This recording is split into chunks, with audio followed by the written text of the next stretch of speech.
दोस्तों, एक बार फिर स्वागत है हमारे यूट्यूब चैनल टारगेट एग्जाम गुरुजी में। आज हम सीटेट के महत्वपूर्ण 30 प्रश्नों को लेकर के एक बार फिर आए हैं। हम इस 30 प्रश्नों को हल करेंगे। इन 30 प्रश्नों के द्वारा हम जानेंगे कि सीटेट के प्रश्न को कैसे आसानी से हल किया जा सकता है।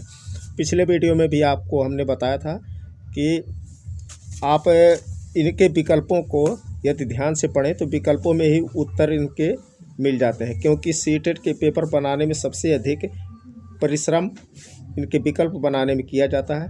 इसलिए इनके विकल्पों को पढ़ें तो आसानी से कर सकते हैं। आइए ज़्यादा समय न लेते हुए हम इस प्रश्न को हल करेंगे। इस प्रश्न के माध्यम से हम सीटेट का बाल मनोविज्ञान का पेपर हल करते हैं, ताकि आने वाली परीक्षा में आप आसानी से इस तरह के प्रश्न आए तो उनको आप हल कर सकें। पहला प्रश्न आप लोगों के सामने, भाषा के अर्जन एवं विकास के लिए सर्वाधिक संवेदनशील अवधि कौन सी है? जन्म पूर्व अवधि, प्रारंभिक बाल्यावस्था, मध्य बाल्यावस्था, किशोरावस्था।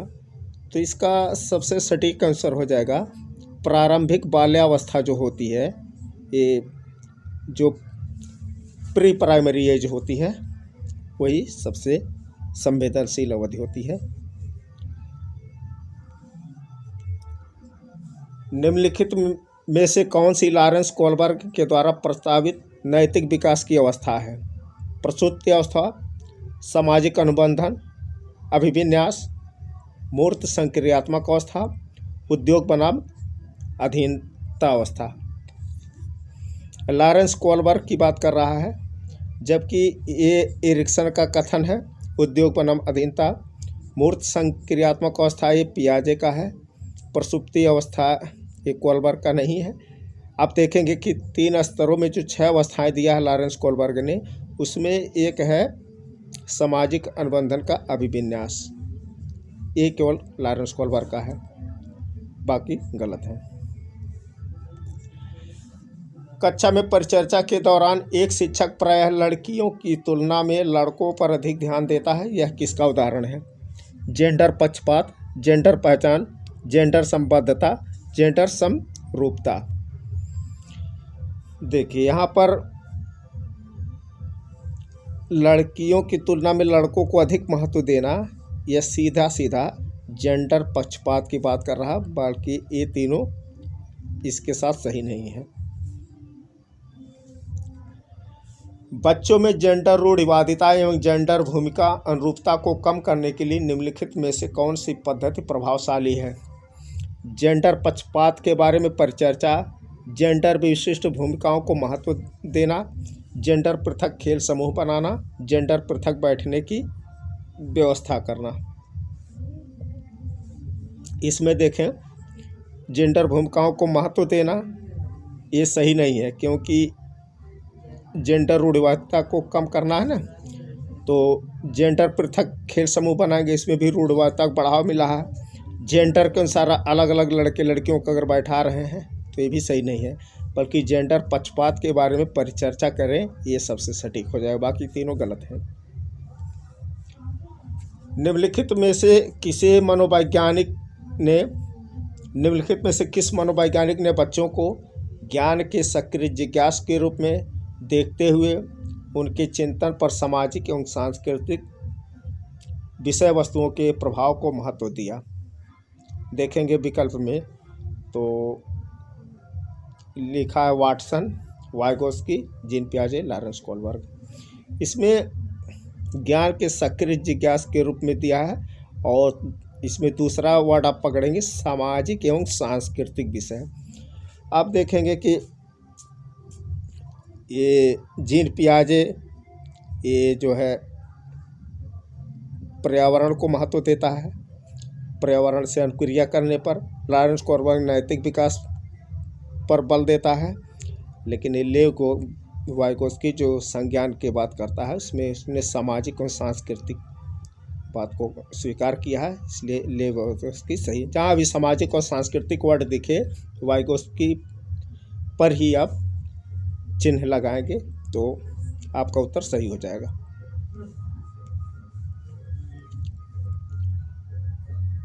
जिग्सा पहेली को करते समय, थोड़ा सा छोटा कर लें ताकि पूरा दिखाई दे।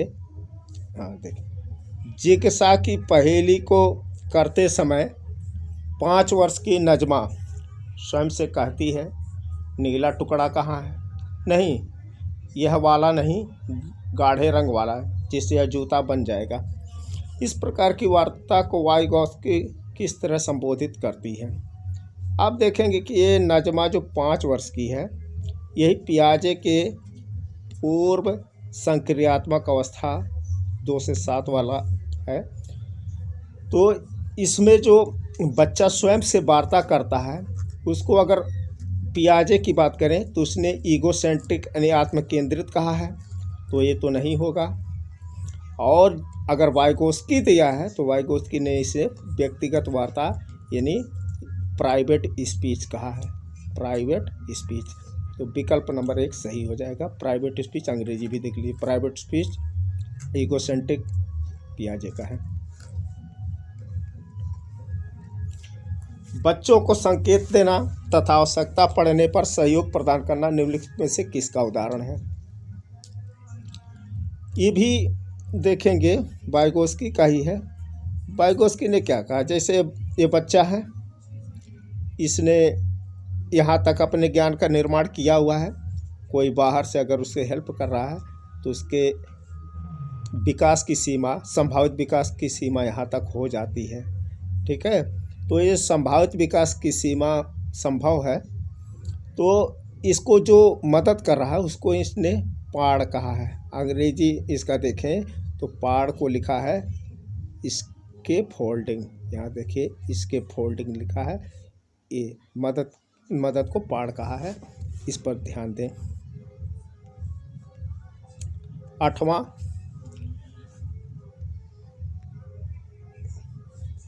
निम्नलिखित व्यवहारों में से कौन सा जीन पियाजे के द्वारा प्रस्तावित मूर्त संक्रियात्मक अवस्था को विशेषित करता है?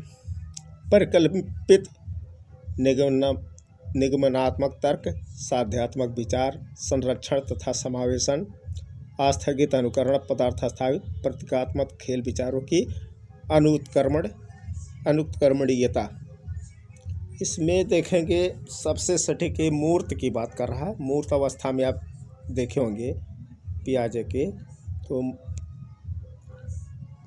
इसकी जो मुख्य विशेषता है उसमें संरक्षण, मूर्त अवस्था में संरक्षण का ज्ञान हो जाता है और कक्ष समावेशन, ये दोनों मूर्त संक्रियात्मक अवस्था की विशेषता हैं। बाकी इसमें से कोई भी इसके नहीं है। बच्चों के संज्ञानात्मक विकास के संदर्भ में निम्नलिखित में से कौन सी पियाजे की संरचना है? संज्ञानात्मक विकास के संदर्भ में कौन सी पियाजे की संरचना? पियाजे ने प्रबलन की बात नहीं किया है, अनुबंधन की बात भी नहीं करता है। अनुबंधन देखे पावला स्किनर से अनुबंधन की बात, अवलोकन अधिगम ये देखेंगे, अवलोकन की बात जो है ये आप देखेंगे, अवलोकन ये में क्या कहते हैं, बंडूरा अवलोकन की बात करता सामाजिक हूँ।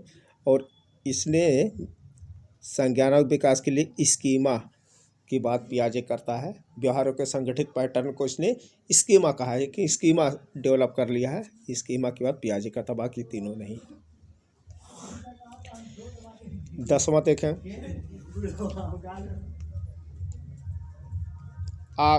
और छोटा करते हैं, हाँ ठीक है।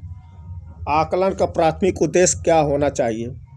विद्यार्थियों के लिए श्रेणी निश्चित करना, संबंधित आवश्यकताओं के बारे में बच्चों की स्पष्टता तथा भ्रांतियों को समझना, विद्यार्थियों के प्राप्तांकों के आधार पर उनको नामांकित करना, रिपोर्ट कार्ड में उत्तीर्ण या अनुत्तीर्ण अंकित करना। थोड़ा सा छोटा कर ले, सॉरी कहाँ चला गया, चलिए सही है।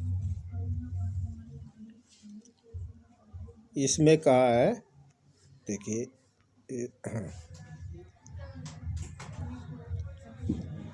विद्यार्थियों के लिए एक आकलन का प्राथमिक उद्देश्य होना चाहिए, तो गलत है जो उनको काट दीजिए। विद्यार्थियों को प्राप्तांकों के आधार पर उनको नामांकित करना, प्राप्तांक को आधार बना रहे हैं, ये आपका सही नहीं है। विद्यार्थियों के लिए निश्चित श्रेणी निश्चित करना, विद्यार्थियों को श्रेणी निश्चित नहीं करना है। उत्तीर्ण अनुत्तीर्ण बिल्कुल नहीं करना है। तो सबसे सटीक हो जाएगा संबंधित अवधारणाओं के बारे में बच्चों की स्पष्टता भ्रांतियों को समझना, बच्चे को समझना है। कहीं भी विकल्प में जहाँ बच्चे को समझा जा रहा है, बच्चे की भावना का ख्याल रखा जा रहा है, वो सही हो जाएगा। विकल्प नंबर 2 सही है। निम्नलिखित कथनों में से कौन सा बुद्धि के बारे में सही है? चलिए, बुद्धि एक निश्चित योग्यता है जो जन्म के समय ही निर्धारित होती है। फिर कह रहा है, बुद्धि को मानकीकृत परीक्षणों से सटीक रूप से मापा एवं निर्धारित किया जा सकता है। बुद्धि एक सकारात्मक कारक है तथा एकाकी विशेषक है। बुद्धि बहुआयामी तथा जटिल योग्यताओं का समूह है। तो इसमें देखें, बुद्धि जो जन्म से निर्धारित हो जाती है, ये बिल्कुल नहीं है। जन्म से ही केवल नहीं निर्धारित, तो पर्यावरण का भी ये बुद्धि परीक्षण सटीक मापा निर्धारित, ये भी गलत है। एकात्मक है, ये भी गलत है। बहुआयामी सिद्धांत आप पढ़े होंगे, तीर्थंत्र सिद्धांत, गार्डनर का बहुबुद्धि सिद्धांत। तो जहाँ ये बुद्धि बहुआयामी है और जटिल योग्यताओं का समूह है, ये सबसे सटीक है। बाकी सब एकाकी पक्ष को दिखा रहे हैं जो सटीक नहीं है। बरामा देखें, रूही हमेशा समस्या के एकाधिक संसाधनों के बारे में सोचती है। इनमें से काफ़ी समाधान मौलिक रूप से होते हैं। वहीं रूही किन गुणों का प्रदर्शन कर रही है? इसमें बहुत ज़्यादा हम प्रयास नहीं करेंगे। इसमें एकाधिक शब्द को पकड़ेंगे। एकाधिक का मतलब एक से अधिक संसाधनों के, जहाँ एक से अधिक तरह से विचार हों वहाँ पर हम सृजनात्मक विचार पर ट्रिक करेंगे। सृजनात्मकता का लक्षण ये एक से अधिक पहलुओं पर ध्यान देना, बाकी ये तीनों गलत है। शिक्षण अधिगम प्रक्रिया में वंचित समूह से संबंधित विद्यार्थियों के द्वारा सहभागिता कम होने की स्थिति में शिक्षक को क्या करना चाहिए? अब देखेंगे कि वंचित समूह से कोई विद्यार्थी आ रहा है, उसकी सहभागिता कम हो रही है। इस स्थिति में आप एज ए टीचर क्या करेंगे? बच्चों को विद्यालय छोड़ने के लिए कहना चाहिए। क्या बच्चे को ऐसा कह दें कि तुम विद्यालय मत आना? गलत है। इस स्थिति को जैसी है वैसे ही स्वीकार कर लीजिए, ये भी सही नहीं है। इन विद्यार्थियों से अपनी अपेक्षाओं को कम करना चाहिए। विद्यार्थियों से आप अपेक्षा ही कम कर देंगे तो फिर वहीं आपकी दोनों का संप्रेषण समाप्त हो जाएगा। चौथा देखेंगे, अपनी शिक्षण पद्धति पर विचार करना चाहिए तथा बच्चों की सहभागिता में सुधार के लिए नए तरीके ढूंढना चाहिए। नए तरीके ढूंढेंगे हमेशा। एक समावेशी कक्षा में एक शिक्षक को विशिष्ट शैक्षिक योजनाओं को 4 विकल्प दिया है। तैयार नहीं करना चाहिए, गलत। कभी कभी तैयार करना चाहिए, गलत। चौथा देख लें, तैयार करने के लिए हतोत्साहित शब्द आया है, गलत। सक्रिय रूप से, शिक्षक को भी सक्रिय रहना है और बच्चे को भी सक्रिय करना है। जहाँ बच्चा सक्रिय हो जा रहा है, शिक्षक सक्रिय हो रहा है, वही सक्रियता आप पकड़ लेंगे तो आपका उत्तर सही हो जाएगा। 15वां है, पठन वैफल्य बच्चों के प्राथमिक लक्षण क्या है? पठन वैफल्य की बात कर रहा है कि पढ़ने की विफलता, जिसे अंग्रेजी में डिसलेक्सिया कहेंगे। न्यूनतम अवधान विकार, अपसारी चिंतन। ये अपसारी चिंतन पठन वैफल्य में नहीं आएगा। एक ही गत विषयक कार्य को बार बार दोहराना, ये भी नहीं है। धारा प्रवाह पढ़ने की अक्षमता को हम पठन वैफल्य में रखेंगे। तीसरा सबसे सटीक है। न्यूनतम अवधान विकार ये दूसरी चीज़ है। बच्चा बार बार जो है बहाने बना करके कक्षा छोड़ कर भागता है, वो न्यूनतम अवधान विकार में आता है, वो पठन वैफल्य में नहीं आएगा।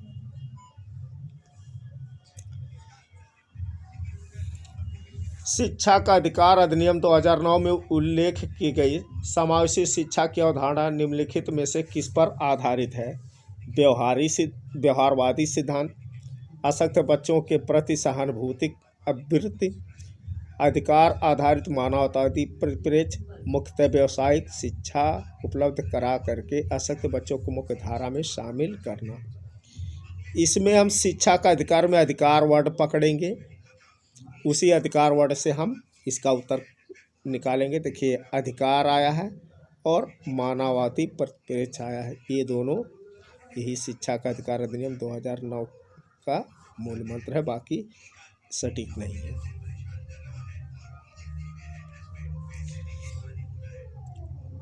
संरचनावादी ढांचे में अधिगम प्राथमिक रूप से यंत्रवत याद करने पर आधारित है। ये देखिए यंत्रवत शब्द आ गया है, जहाँ यंत्रवत दे दे, एकमात्र दे दे, केवल दे दे, मुख्यतः दे दे, ये सबको गलत कर देना चाहिए।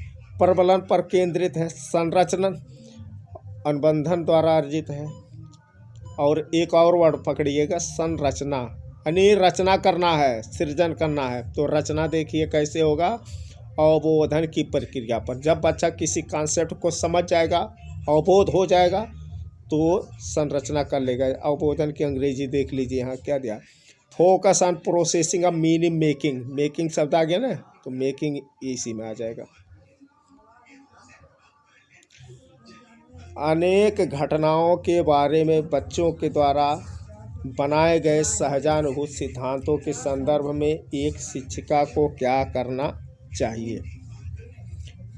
बच्चों के इन सिद्धांतों को अनदेखा करना चाहिए, बच्चों को दंडित करना चाहिए, बार बार याद करने के द्वारा एक सही सिद्धांत से बदल देना चाहिए, प्रतिकूल प्रमाण व उदाहरणों को प्रस्तुत करके बच्चों के इन सिद्धांतों को चुनौती देनी चाहिए। चलिए मान लीजिए आपको थोड़ी देर के लिए इसका उत्तर नहीं आ रहा हो, तो बच्चों के सिद्धांतों को अनदेखा करना चाहिए, अनदेखा वर्ड गलत आ गया। दंडित कर देना चाहिए, दंडित गलत आ गया। बार बार याद करना, रटंत बना रहे हैं, ये भी गलत कर दीजिए। तो ये कही नहीं बचा भाई, प्रतिकूल प्रमाण दीजिए, उदाहरणों को प्रस्तुत कर बच्चों के सिद्धांतों को चुनौती दीजिए। ब्रेन स्टॉर्मिंग करिए, उसके दिमाग को झकझोरिए, अधिक से अधिक क्वेश्चन घुमा घुमा कर, जैसे बच्चा सोचने पर मजबूर हो जाए। छात्र केंद्रित शिक्षा शास्त्र की विशेषता क्या है। केवल पाठ्य पुस्तकों पर निर्भर होना, बच्चों के अनुभवों को प्रमुखता देना, यंत्रवत याद करना, योग्यता के आधार पर विद्यार्थियों को नामांकित तथा वर्गीकृत करना। चलिए थोड़ी देर के इसका भी सोचिए, हमको नहीं आता, केवल शब्द आ गया है, गलत हो जाएगा। जहाँ भी हमने कहा केवल आ जाएगा, उसको आप गलत विकल्प मान लेंगे, ये गलत हो गया। ये अभी छोड़े रहिए। यंत्रवत याद करना, यंत्रवत शब्द आ गया, मशीन बना दे रहे हैं बच्चे को, ये भी गलत है। योग्यता के आधार पर विद्यार्थियों को नामांकित कर रहे हैं, योग्यता के आधार पर नहीं, बच्चों के अनुभवों को प्रमुखता दीजिए, ये कहा। जहाँ बच्चे को महत्व दिया जा रहा है वही सही उत्तर है। संवेग एवं संज्ञान, देखिए ये संवेग और संज्ञान एक दूसरे से क्या है, बिल्कुल अलग नहीं है, एक दूसरे में ही सन्निहित है। बाकी तीनों गलत हो जाएंगे।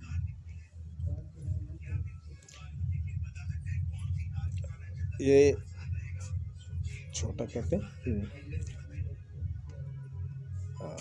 संरचनावादी सिद्धांतों के अनुसार अधिगम के बारे में निम्नलिखित कथनों में से कौन सा सही है। अधिगम पुनरुत्पादन एवं स्मरण की प्रक्रिया है। अधिगम यंत्रवत याद करने की प्रक्रिया है। अधिगम आवृत्ति संबंध के द्वारा व्यवहारों का अनुबंधन है। अधिगम सक्रिय विनियोजन के द्वारा ज्ञान की संरचना प्रक्रिया। देखिए या तो डायरेक्ट हम उत्तर पर चले जाएं या तो गलत उत्तरों को काट दें।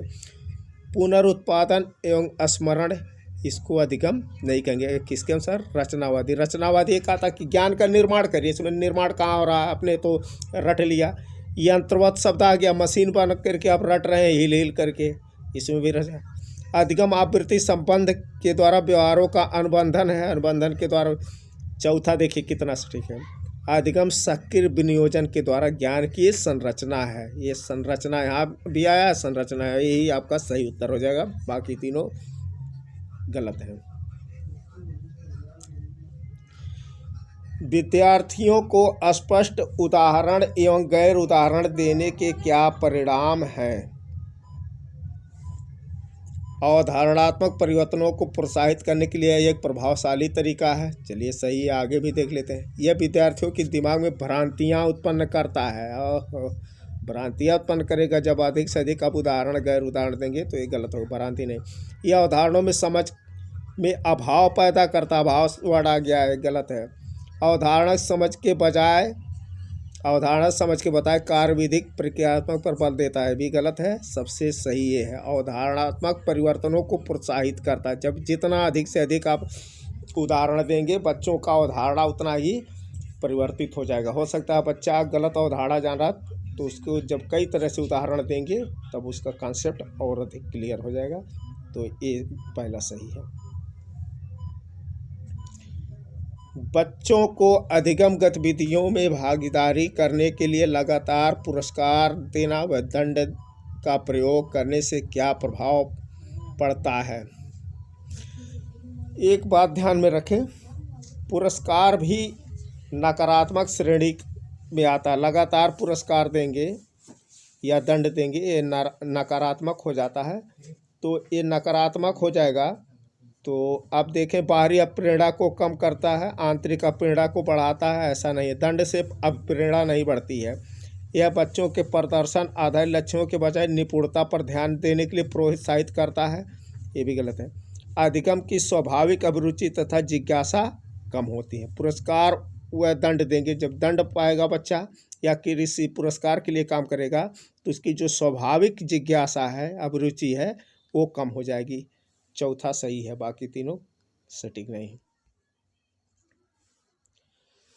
निम्नलिखित में से कौन सी प्रथाएं सार्थक अधिगम को बढ़ावा देती हैं। देख लीजिए, सार्थक सकारात्मक की बात कर रहा, शारीरिक दंड एक नकारात्मक चीज है। निरंतर तुलनात्मक, तुलना नहीं करना है। जैसे ये बच्चा है, दूसरा बच्चा यहाँ है, तो इन दोनों तुलना करें कि ये तुमसे तेज है, तुमसे कमज़ोर है, तो तुलना नहीं करना है। सबसे अच्छा है सतत व्यापक मूल्यांकन और सहयोगात्मक अधिगम पर्यावरण। ये दोनों जिसमें होंगे उसको हम सही मानेंगे। 2 और 3, विकल्प नंबर 2 सही हो जाएगा, बाकी दोनों गलत हैं। 25वां देखें, शिक्षक बच्चों की जटिल अवधारणाओं की समझ को किस प्रकार सहज कर सकते हैं। जो अवधारणाओं की समझ है उसको सहज करना, किस प्रकार सहज कर सकते हैं, आइए देखते हैं। एक व्याख्यान देकर, गलत है। जहाँ टीचर अकेले बोल रहा हो, बच्चे मुख्य दर्शक हों, उसको गलत कर दीजिए। दूसरा भी छोड़े रही। तीसरा देखिए, बार बार यांत्रिक अभ्यास, यांत्रिक शब्दाज्ञान भी बताया कि यंत्र नहीं बनाना बच्चों के, ये भी गलत हो गया।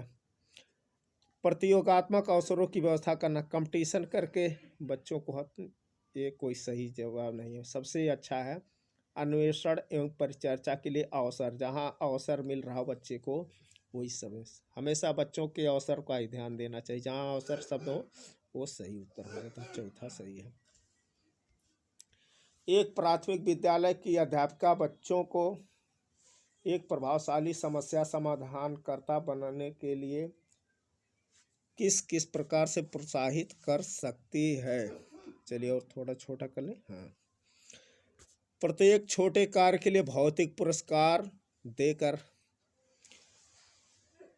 केवल प्रक्रियात्मक ज्ञान पर बल महत्व देकर, गलत उत्तरों को अस्वीकार करके, दंडित करके, बच्चों को सहजानुभूत अनुमान लगाने के लिए प्रोत्साहित करके तथा उसी पर आधारित विचार मंथन करके। चलिए अब 1 मिनट देखिए, भौतिक पुरस्कार भी कब तक पुरस्कार देंगे। जब पुरस्कार केवल पुरस्कार दे करके पढ़ाना, ये नकारात्मक हो गया। केवल शब्द आ गया, केवल प्रक्रियात्मक, जहाँ केवल मात्र दे हो गलत हो जाता है, इसको गलत करते। गलत उत्तर को सही करके दंडित करना, देखिए दंडित शब्द आ गया, दंडित करना ही नहीं बच्चे को। सबसे अच्छा है इसमें देखिए, साझा अनुभूत अनुमान लगाने, बच्चों को प्रोत्साहित करके। बच्चों को क्या हो रहा, प्रोत्साहन मिल रहा है, बच्चे अधिक से अधिक काम करने के लिए प्रश्न प्रोत्साहित हो रहे हैं। चौथा सही हो जाएगा, बाकी तीनों गलत है। 27 इसमें देखेंगे तो निम्नलिखित अवधि में से किसमें शारीरिक वृद्धि एवं विकास तीव्र गति से घटित होता है।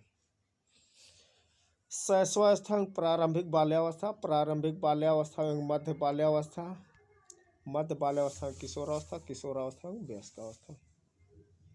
सबसे सटीक है इसका, बच्चे का विकास सबसे ज़्यादा अगर होता है तो शैशवावस्था एवं प्रारंभिक बाल्यावस्था, जो प्री प्राइमरी की एज होती है, पहला सही हो जाएगा। वैसे भी फ्राइड ने क्या कहा है, बच्चा जो कुछ बनना होता है 5 साल में, प्रारंभिक 5 वर्षों में बन जाता है, तो पहला सही हो जाएगा, बाकी तीनों सटीक नहीं है। निम्नलिखित में से कौन सा विकास का सिद्धांत नहीं है?